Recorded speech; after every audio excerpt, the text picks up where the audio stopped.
When is it appropriate for an officer of the law to engage in a police chase? That question coming up after a Long County deputy died in a crash while pursuing a suspect last month. We sent News 3's Kelly Antonacci to talk to the Georgia State Patrol about their chase policy. She is on your side with tonight's Crime and Safety Report.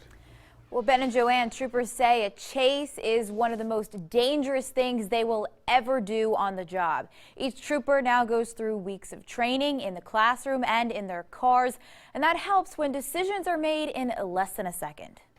Traffic stops aren't always this easy for Sergeant First Class John Cruz. The Georgia Department of Public Safety says state troopers chased after people 854 times in 2017. Many of them happened in Fulton, DeKalb, and yes, Chatham County. If the officer is trained well enough, they're going to know that even though we're going to pursue the vehicle, we have to stop at a stop sign still. We have to get the right of way to red light.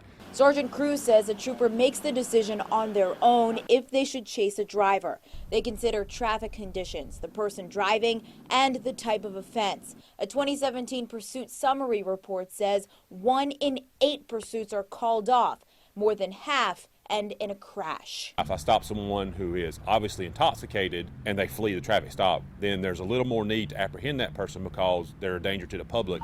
1038 ranking 395. Sergeant Cruz has been doing this in Savannah for 10 years, but the Department of Public Safety says troopers are more likely to chase people when they're 25 to 35 years old. It's one reason supervisors go over each chase after they happen. You've got to be able to keep your head on the swivel and know what you're getting into and not getting so hyped up that you lose your focus. And Sergeant Cruz says people who get away are more likely to continue to break the law. They're not stopping because they have got in that fight or flight mode, which is obviously they got into flight mode.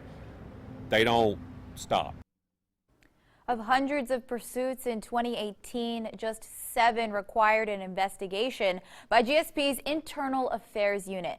And remember, if you see a chase happening in real time, it's important that you always pull over to the right side of the road. Kelly Antonacci, WSAV News 3.